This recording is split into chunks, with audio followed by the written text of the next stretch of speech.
Sherrie, we can see from there you started out very, very young. Very, very young. Very, very young. Yes. Have you, when you look back at something like that, is there one role, is there a definitive role, or is there something you're just more proud of than anything else? I've loved everything, really, but I loved Maureen in Coronation Street. She was a bit wet, wasn't she? But very funny as well. I have to say, I have to lay it at Darren Litton's door, really, who is the most brilliant writer and brought me Joyce Temple Savage, because I think she is an amazing character to play. There's a lot of me in her.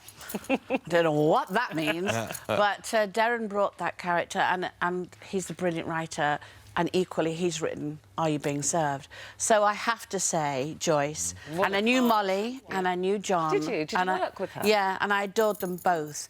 And, you know, it's such a tribute to them and their talent and the iconic show that it was, and they were iconic characters, and I feel very proud and privileged to do that. Yes. You know? What way do you approach something like that? Is it a straight impersonation of Mrs Slocombe or an interpretation? Right, well, I'm not impersonating, you know, like Jason Watkins, the wonderful Jason Watkins, who plays Mr Humphreys, we're not doing impressions.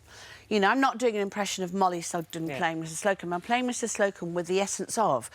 And I had a fat suit on because, mainly because... You shouldn't have worn it today. Mainly because I haven't got the bosoms. She was quite. She had what I call a lady's shelf. You know what I mean. And I haven't got a shelf. I've only got a little ledge. So this was a fat suit, and then the costume was made, as you can see, exactly like hers.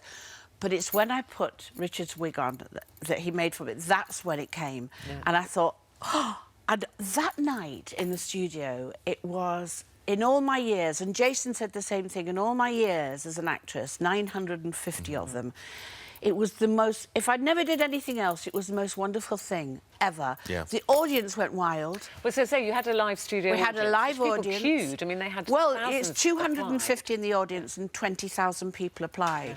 Yeah. And every time I said my cat line, Tiddles, of course, and Jason said I'm free, the audience went wild and I cannot tell you, it's so loved. And were they all of a certain age, the audience, or do you think there'll be younger people now well, that will you know, come to there's this? so many people who haven't seen it. Yeah.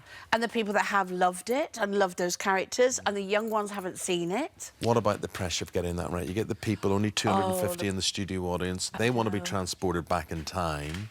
They want this to be the way they remembered it. What was the pressure like? It was. I mean, I was so nervous that night, and I just...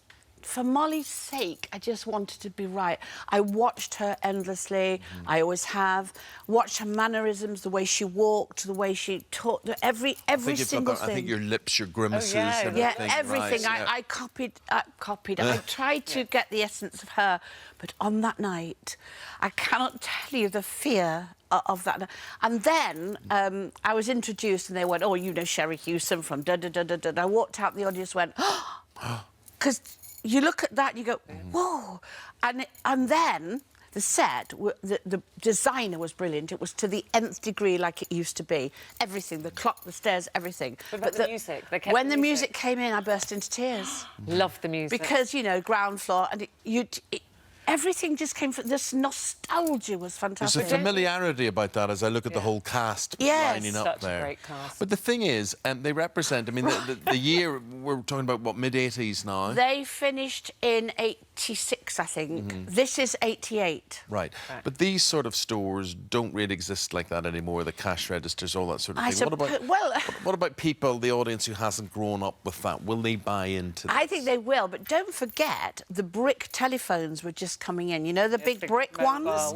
And there's a scene in it with Mr Rumbold, Matt Horn, who I adore. He's a new character. Yes. He's the grandson of young Mr Grace. Yeah. Brings him an Amstrad. And of course, he doesn't know what it is anyway. It just sits on the desk, he doesn't know. So all those things, no PDQ, because there was no credit cards. Yeah. You know, all those things that we now take for granted when we're all doing this, like you said earlier, didn't exist then. We have a proper telephone. So I think all those things, if it goes to series, would come in. Very, very And it's excited so for exciting. you. For more of the same, just click here, and don't forget you can subscribe for even more of these amazing videos exclusive to our channel. That was the one thing that always held me back. I always thought, oh, you know, my mum created me, you know, I'm her baby, and that, you know, it even makes me emotional to think about it now. I didn't want to change it for her, but in the end she come round and she was totally supportive, because she knew that it made me so insecure, and I didn't feel confident, and it really knocked me all the time. But on the exterior I seem like this really loud, well, I am loud, I know I'm loud, but just like really confident girl. But inside, I know it sounds silly and some people will understand it, some people won't, but it really fazed me.